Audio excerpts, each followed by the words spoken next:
Welcome to Dear Diaspora, a podcast celebrating the African diaspora and the change makers, innovators, and entrepreneurs working to make our world a better one to live in. I'm your host, Ndulwa Kowa. Let's get started. Thank you so much for tuning in to episode 6 of Dear Diaspora. You can expect new episodes of the show every Sunday, so be sure to subscribe on Apple Podcasts so that the episodes are automatically added to your library each time they're published. So moving on, I am so excited to introduce the next guest. He is the president and chief of MIZIZI, the official lifestyle brand for the diaspora. So if you've never heard of MIZIZI, you'll definitely want to check him out after this episode. MIZIZI is a lifestyle brand that embodies the spirit and strength of its African ancestors. It was founded in 2015 and is inspired by various cultures revolving around African roots.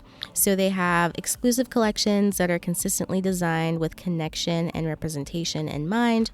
And what they've been able to do is really create an international movement that's encouraging members of the diaspora to stay connected, stay represented, and stay rooted. So you can imagine, why I wanted to have them on the show, because they, obviously align with, why this podcast exists. So you can actually find MIZIZI on Instagram at MIZIZI Shop and online at MIZIZIShop.com. And I'll make sure to have those links in the show notes. And so I'm so excited to introduce this next guest. And, his passion is just so evident, and he's got such a great sense of why he does what he does. He's a super brilliant entrepreneur, and I can't wait for y'all to listen to what he had to share. And so here is my conversation with Paakow Essandoh. Thank you, Paakow, for being a guest on Dear Diaspora. I am so excited to ask you all the questions. I've followed your brand for a while now, and I think you guys are doing amazing stuff. So I'm excited to just ask you all the questions. Gratitude. I'm ready to answer them. Awesome. Okay, so I first heard about you in a Forbes article, and you shared your story, which was super cool, and you mentioned that you grew up in Ohio. So could you tell the audience a little bit about what that was like for you? Definitely. So I was originally born in Brooklyn, New York. I stayed there for a good 2 to 3 years before I moved out to Columbus, Ohio. I went to school in an area called New Albany. It's more of a upper posh Caucasian neighborhood. And I don't know, growing up being dark-skinned Ghanaian and being in a predominantly white neighborhood community, it was a little bit confusing for me. I faced a lot of microaggressions. Granted, at the time, I didn't necessarily know what they were. But as I look back, I tend to pick up on it more and more now as I reflect. And I don't know, it was a weird time, because being out there, I was too black for the white kids and then too white for the black kids. And then I eventually moved out to Dallas, Texas whenever I was 10 years old. And that's whenever I got my first real taste of diversity, to where I started intermingling with, hanging out with more black kids, started finding more African communities, and actually started embracing just my blackness.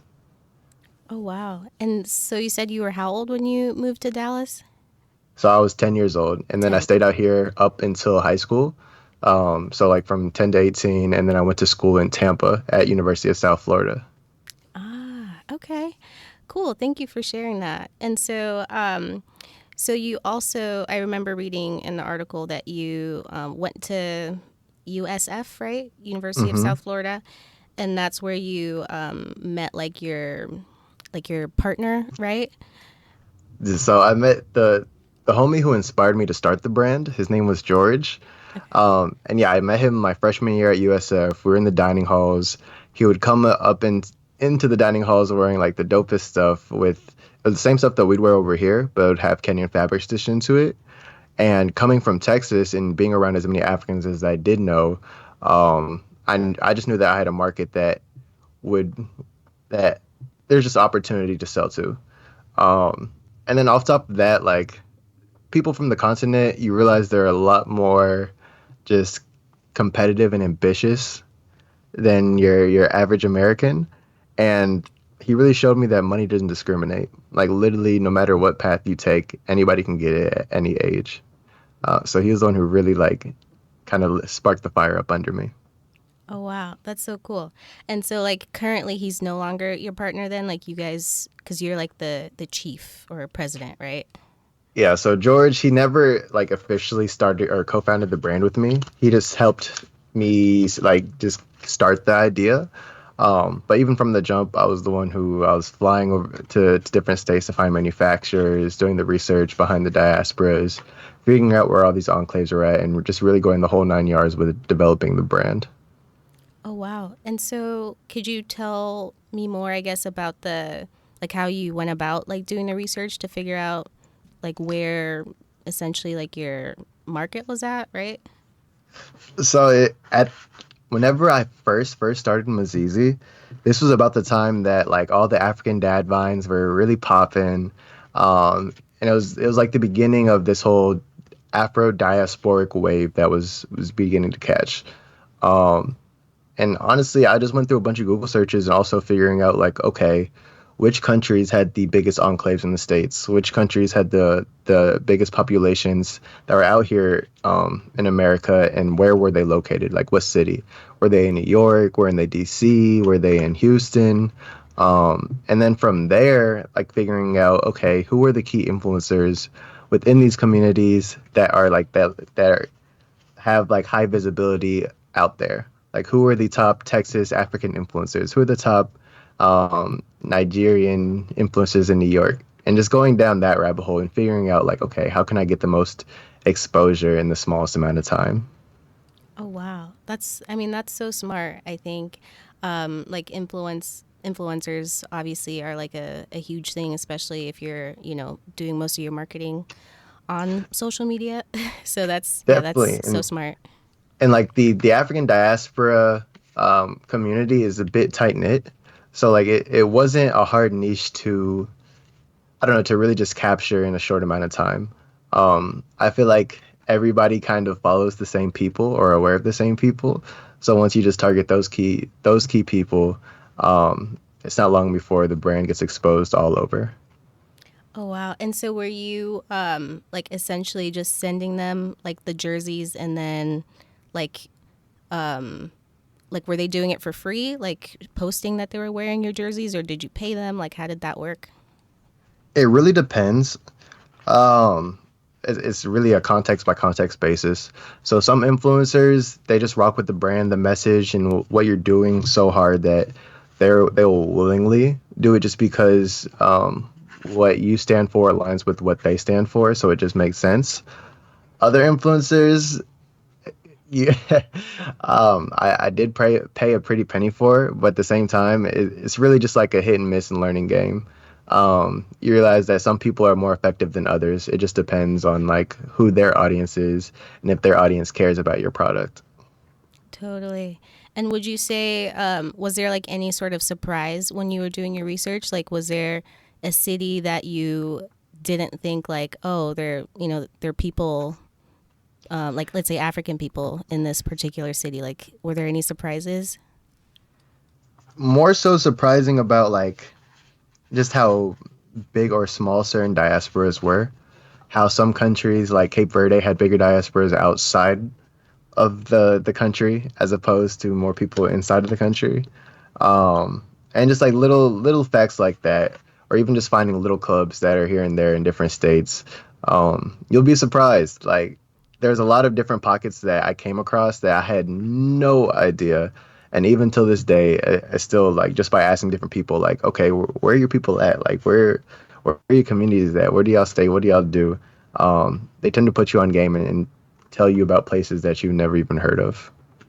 That's so cool. Yeah, I asked that because I grew up in Omaha, Nebraska, and there are tons and tons of Africans and even like black people there.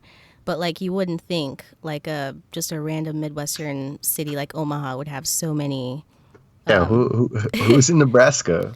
What kind of Africans are in Nebraska? Right. Oh, so you're asking, sorry.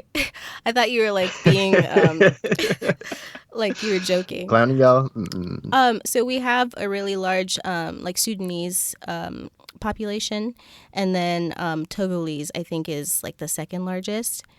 And then after that, I would say Cameroonians for sure. Lots and lots of Cameroonians in Omaha. See, I would have never guessed those three at all. I mean, Hmm. off top, first, I would have just kind of guessed Nigerians, just because Nigerians are everywhere. Right. Um, but Sudanese, Togolese, and Cameroonians, I had no idea they were in Nebraska. There are a lot there. Like, yeah, tons. You wouldn't even think. So, yeah, it's super interesting. I'm gonna definitely have to come up there sometime. Yeah, you totally should. Um, and so, like, you call yourself MIZIZI is called, like, the official lifestyle brand for the diaspora. So, could you, like, share a bit more, like, what that, like, means? So I want MIZIZI to be like the go-to athleisure brand. Like I want it to be, imagine like everything from head to toe, from tracksuits, pants, shorts, socks, for every sport. I want MIZIZI to be like that go-to for all of our people. Like when they're repping, they're like, oh yeah, like this is my brand, this is my people, this is what I'm here to support. Um, for the time being, you get famous for one thing first. So that's why we rocked with like the baseball jersey so heavily, and really just kind of championed that arena. But as we grow, I do plan on expanding and diversifying our products so that we're doing more than just baseball, hockey, and soccer, but actually doing everything and sponsoring like sports teams and actually getting really involved in making functional, but athleisure, like stylish, just yeah, lifestyle wear. That's really cool.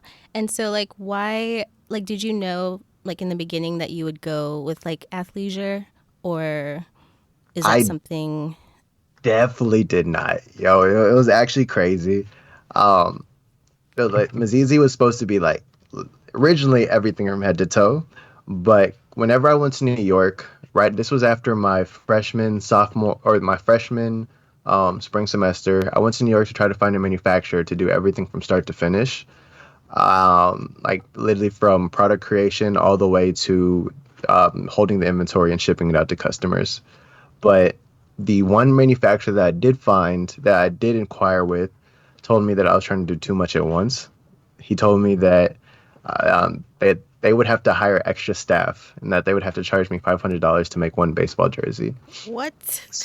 You feel me? And like, there was no way I would be able to sell a baseball jersey for $500 plus. Like, it just didn't make No. sense. It didn't make business sense. So from there, I was like, okay, maybe I am trying to do too much at once. Like, what if there is one product out of everything that I'm trying to do that has like the highest probability of selling? Like, what is the one thing that I could really secure the bag with? And at this same time was during like the whole baseball jersey trend was popping off too.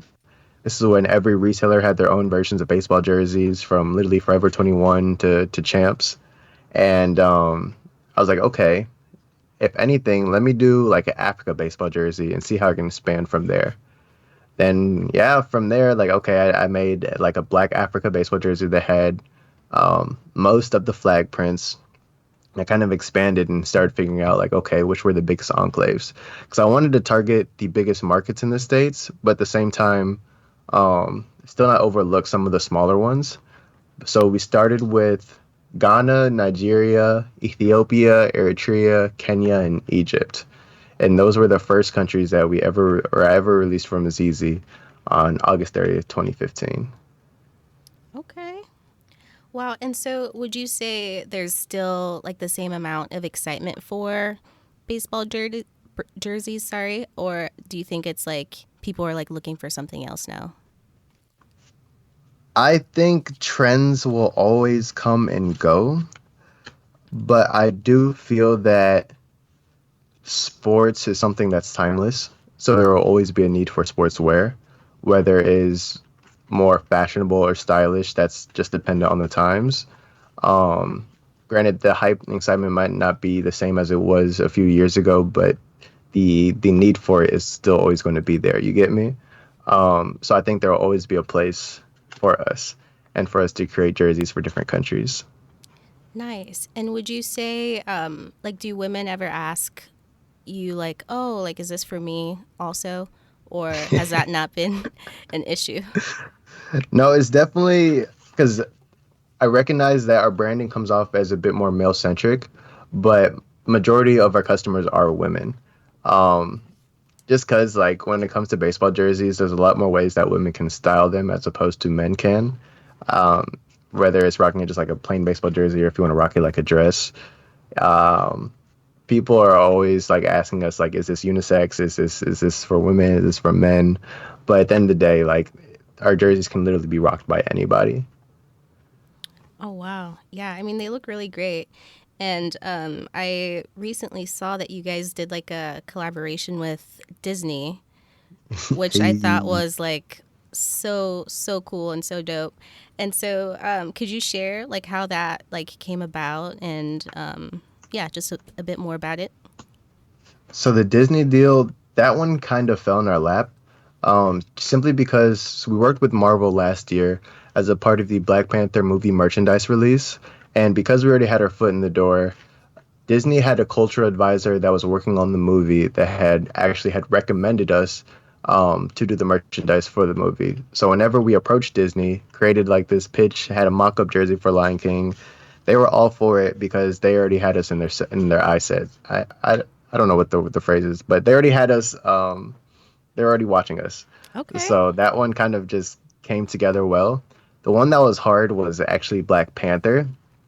So last year, whenever the Black Panther movie trailer had first dropped in October, everybody had hopped on Twitter talking about, hey, yo, what are you going to wear to the movie? Some people were saying, let's wear traditional wear. Other people were saying, hey, yo, let's wear MIZIZI. And then there's people from there who was saying, hey, yo, why doesn't MIZIZI just make jerseys for the movie? And when I first heard that, I was like, okay, yeah, like it's a good idea, but this is Marvel we're talking about. Like this isn't no small company.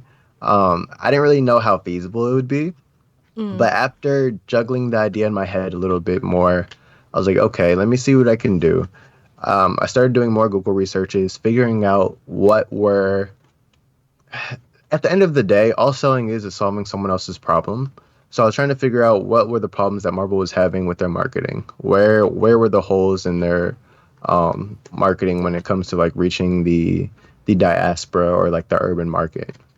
And then from there, I was trying to figure out how MIZIZI could be that vehicle, how MIZIZI could be that solution for them.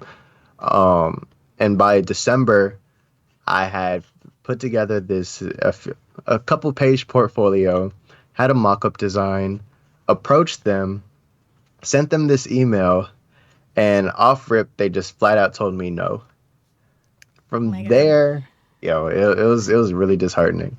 Um, from there, like I told them, unfortunately, where I'm from, no means maybe and maybe means yes, so I can't take your no for an answer. And they didn't really like that. So I mean, after a bunch of back and forth, they eventually stopped responding to my emails. So from there, I was like, okay, if I can't go through the front door, how do I go through the back door? How can we make Marvel convince them to release the jersey? Like, if anything, how about we have the public put the pressure on them to show them that there's proof of concept, like that people actually want the jersey. So that's when in January we started this whole MIZIZI for Marvel campaign. We didn't release the mock-up jersey, but we released a video for it, which eventually got picked up by the Shade Room. It did really well, but we still didn't make any headway with Marvel. By This was March, like after the movie had finished being had premiered and all that. I So throughout this entire time, I had been following everybody who worked at Marvel on LinkedIn, just trying to figure out like, okay, who's the right person to talk to. There was one lady who had, throughout this entire ordeal, she had kind of been a little bit responsive towards me. You can tell she wasn't too keen on responding to your boy, but like every few months she would say something.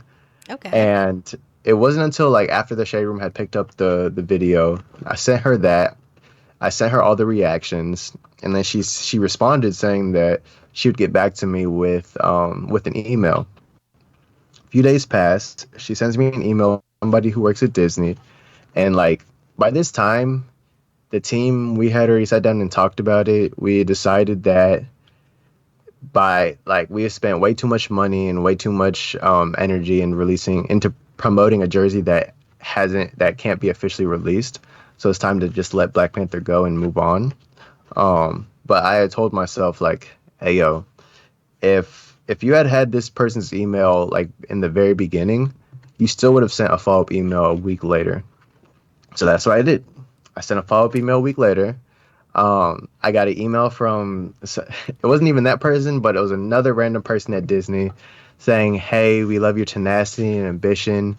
Would you like to talk on the phone in an hour?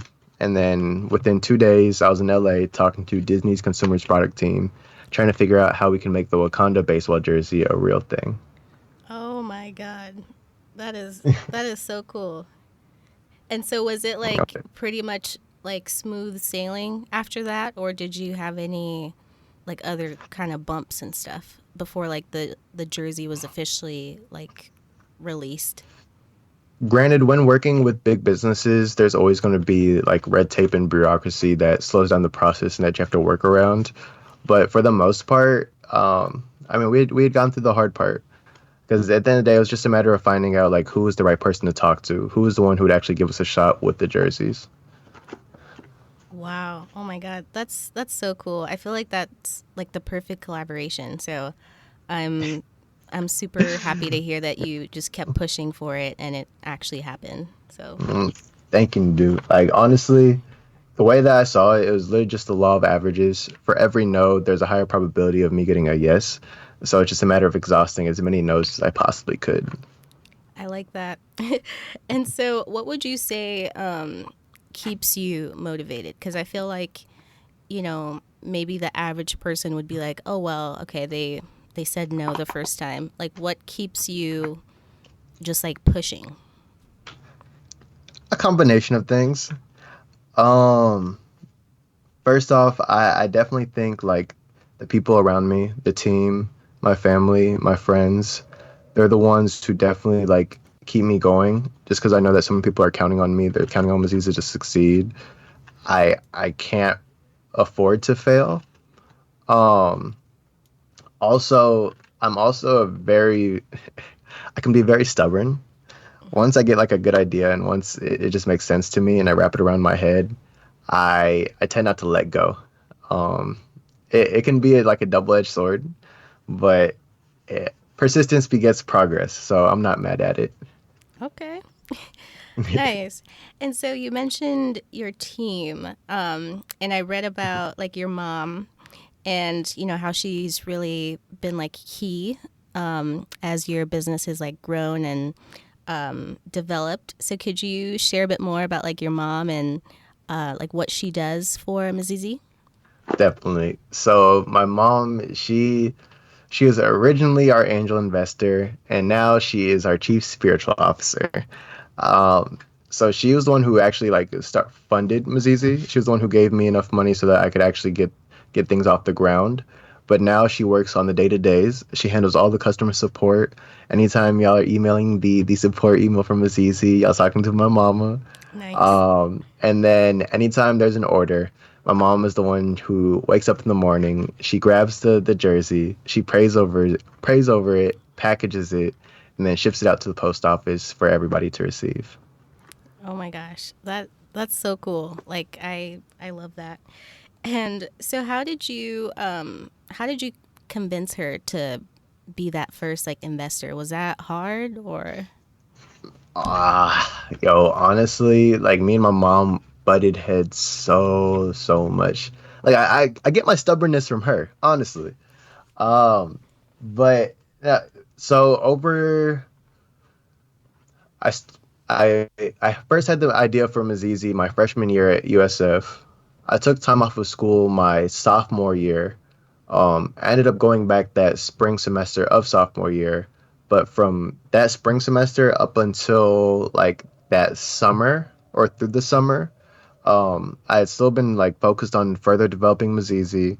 I had been So I was jobless, I was homeless, I was couch surfing, I was really broke at the time going back to school. But throughout that entire time, my mom would send me some money on a weekly basis. And it was pretty much me deciding, like, okay, this money that she's sending me, am I going to use it towards like food and survival, or am I going to put it into further developing these designs and further trying to get products and samples made?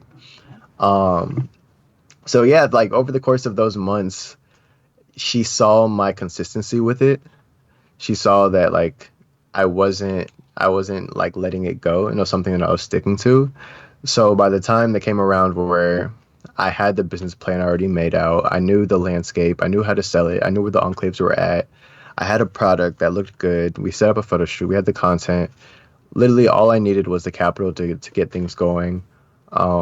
She prayed on it. She asked a friend what he thought that she should do. And then, I mean, honestly, after just talking to her, she finally committed and gave me the money to get started. Wow. Oh my gosh. And that was 4 years ago then? Or was it Yeah. even further back? This was like July, August of 2015. Oh my gosh. Wow. Thank you for sharing that. That's so cool. And it's I'm sure it helps to have a supportive parent when doing anything. So It definitely does. And my mom, she's not necessarily the typical African mom. She's always kind of been supportive in whatever I do. It's just a matter of like, okay, how committed are you? Growing up, I had a problem to where like I would start something but I would never finish. So it was kind of it just kind of depended on how hard she would support me. Um, but I mean, as long as the communication was there and we always talked about it and how I felt and like how knowledgeable I was over whatever endeavor I'm doing, she was down for the cause. nice. And so you mentioned like you put together like a business plan and all that stuff. Like, was that all you, or did you have someone like help you like put that together? It was mostly me. Be So I had never written a business plan a day in my life. Going to USF, I was getting my degree in biomedical sciences, so I never took any business courses, but I had friends that were like taking in the business field or taking getting a degree for it. And one of them had a class project where they had to put together a business plan for a made up product. Um, but it was just like a group project, and they had to do it as a semester class project. So I pretty much took their template, their business plan, and I just swapped out everything I could with MIZIZI and tried to find out like, okay, what statistics would I need, and it kind of just gave me like the template and like guidelines of like, okay, how to get an understanding on the business that I want to run. Oh wow. I mean that's so smart. Like why not use your friends if they if they have that, knowledge and stuff. So Honestly. cool. And so I wanted to ask, so after that Forbes article, like how did that happen first of all? And then did it like what did it do for your business? How the Forbes article happened was actually really crazy, and that one reaffirmed just a lot of things for me.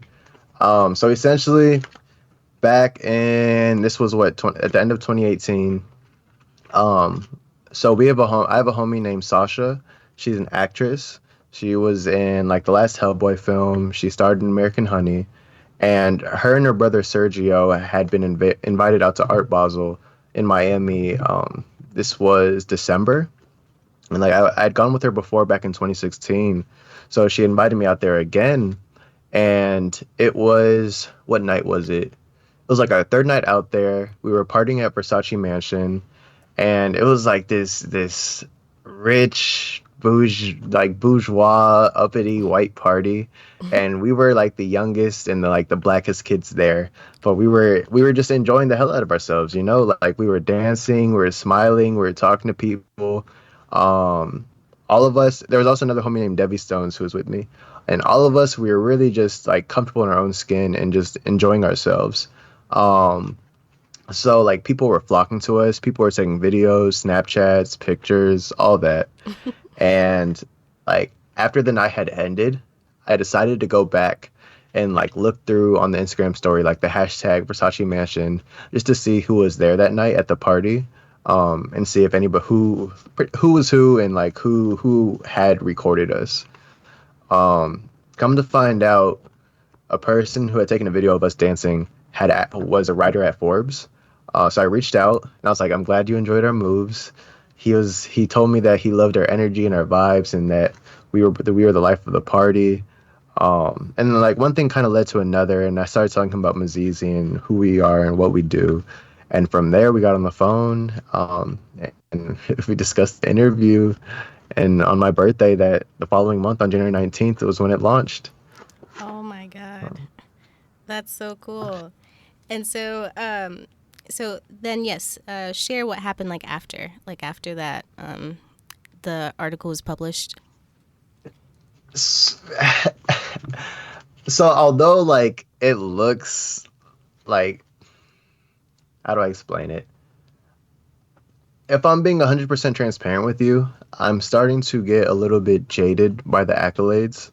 Because MIZIZI, we've gained a lot of ground in the last 4 years, and like we've gotten a lot of press. But at the end of the day, it's not just because like I'm getting press doesn't mean that we're rich and famous now, you know? Right. It just means it's just another acknowledgement. It's just another step up the ladder, but it hasn't done anything like we're actually crazy or anything that changes the day to day. It's a trophy, you know. It's a shiny trophy. It looks good. It's good for references. I think people have respected MIZIZI a bit more now, but nothing like super significant and wild has happened. Not yet, anyways. Right. Yeah. Not yet. And so would you say, because you said, this isn't about like the accolades and stuff. I feel like entrepreneurship today is like, just like the thing everyone's doing. Like everyone wants to like hustle and have like a side business or, start their own company. What would you say to like what's your experience been like with entrepreneurship first, and is it as glamorous as everyone makes it out to be? It comes with its pros and cons. Like, don't get me wrong, being able to dictate how I spend my time or what I want to do with my day is such a blessing. But I never realized how much discipline I would have just because of how much responsibility that comes with that. Literally, your every waking step, thought, action affects like the outcome of your business or has a second, third, or fourth consequence. So it's kind of been interesting, just like a very learning curve. I've also realized that a lot of entrepreneurship is ego driven. A lot of people they just they like the clout and the attention. They like all the hype that comes with like doing business. But I mean, that's not necessarily what good business is about. It's more so about the impact that you have, the emotions that you leave people with, and how you make them feel. And not necessarily about like all the external accolades and all the hype, all the love, and all the like. I don't know. There's just a lot of just extraness that comes with it, but you realize that it's all smoke and mirrors, and that it's not going to like impact the impact that you're meant to have. You get me? Totally, totally. So yeah, it's been a game of just like seeing through all of that and just like kind of realizing what it is, me and MIZIZI are really about at its core. Nice. And so I feel like I love that you guys, or you have like such like a great sense of what your brand identity is, like what like your purpose is, and why your brand exists. Is that something that you feel has like developed over time, or did you know in the beginning like this is who I am, this is what my business is going to be, like all that? I am learning literally every single day. And like the story of MIZIZI is developing further and further as every single day goes on. In the beginning, I kind of just saw it as like clothing, an opportunity, a way to connect people from different countries and groups.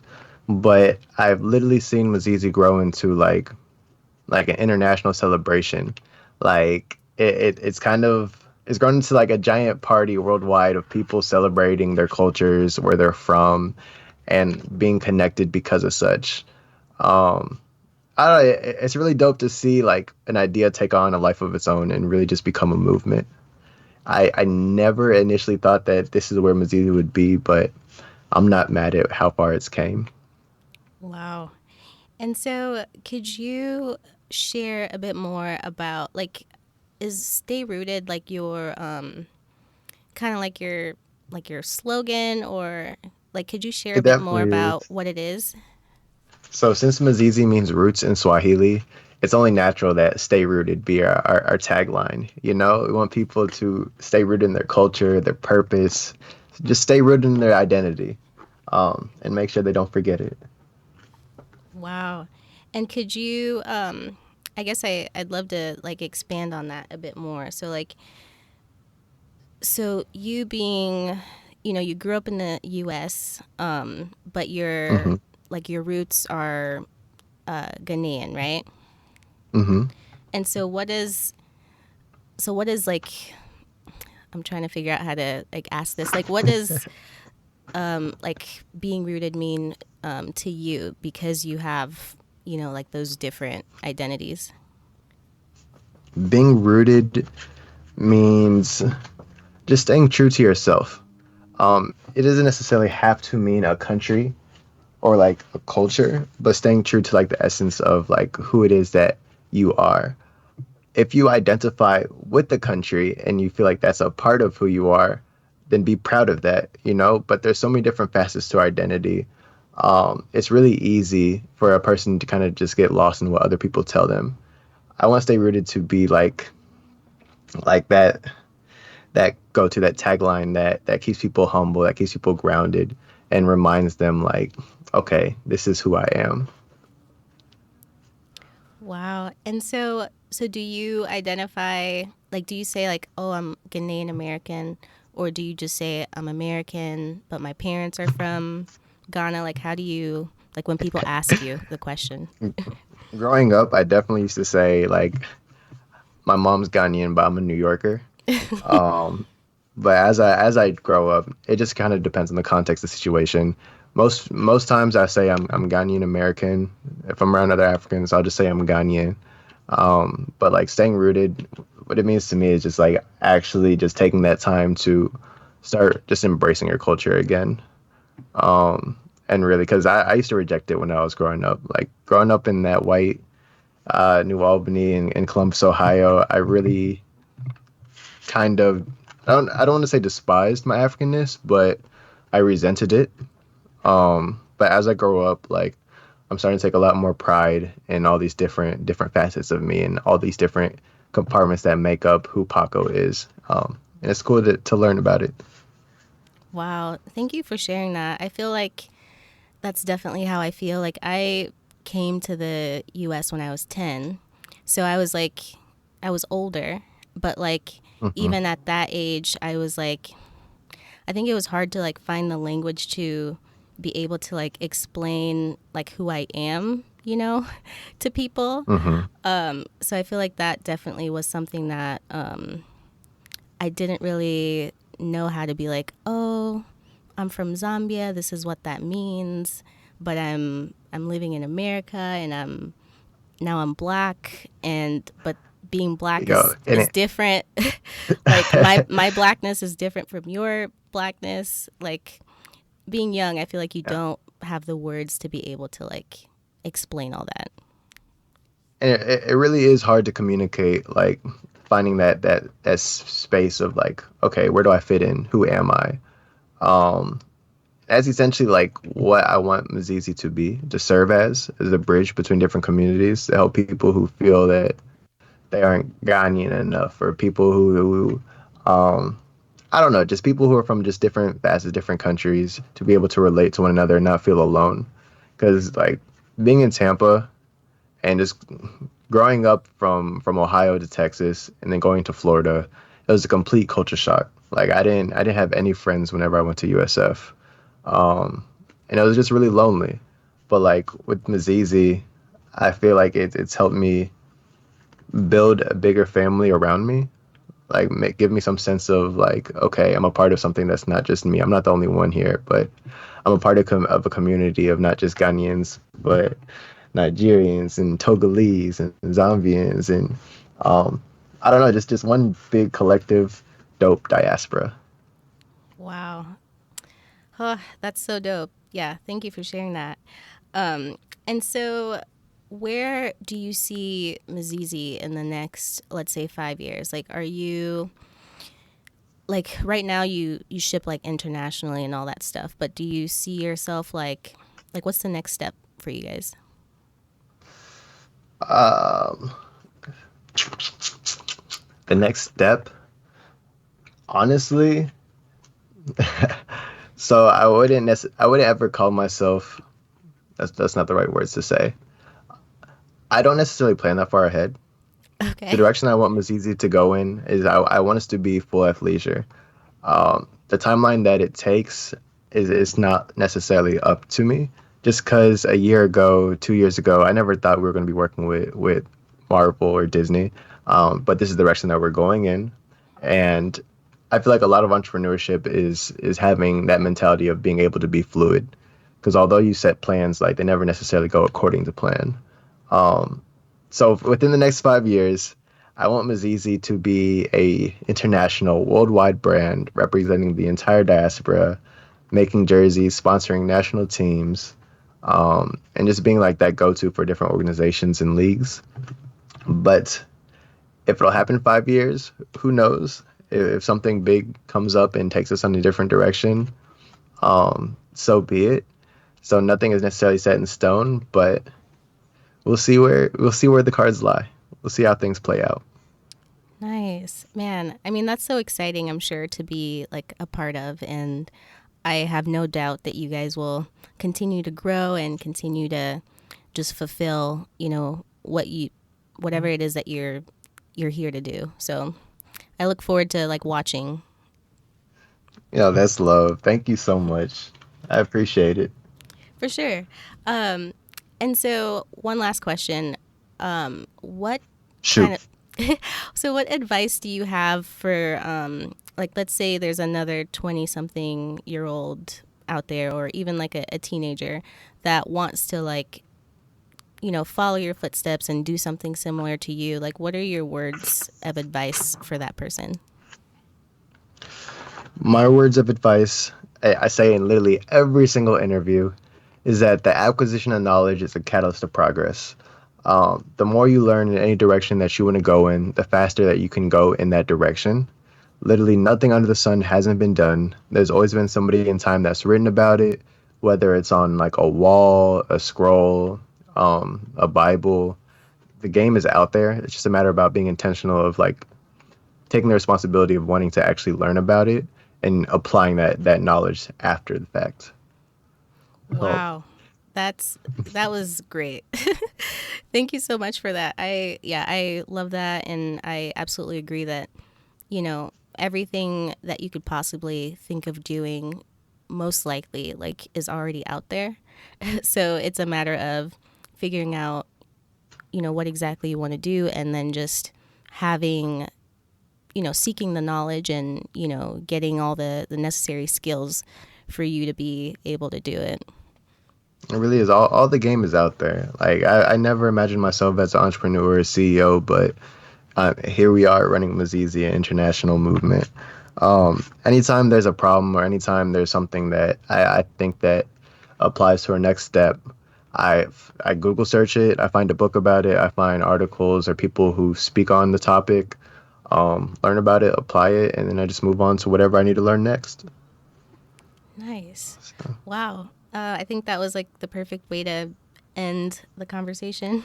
So, thank you again so much for being a guest. I can't wait to share this episode and, share all the knowledge and like gems that you shared. So, it was a pleasure to be out here. This is Paakow Essandoh from MIZIZI, and y'all listen to Dear Diaspora. We're out.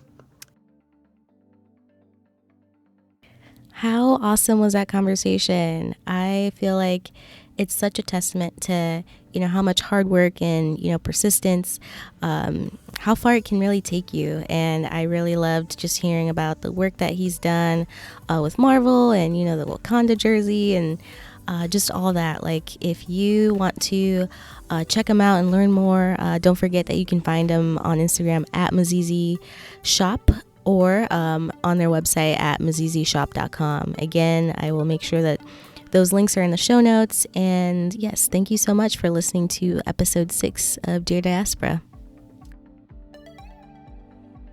Thanks for listening to Dear Diaspora. If you like what you hear, subscribe, rate, and review us on iTunes. You can find us on Instagram at Dear Diaspora or visit our website at DearDiasporaShow.com. Thank you, and talk to you next week.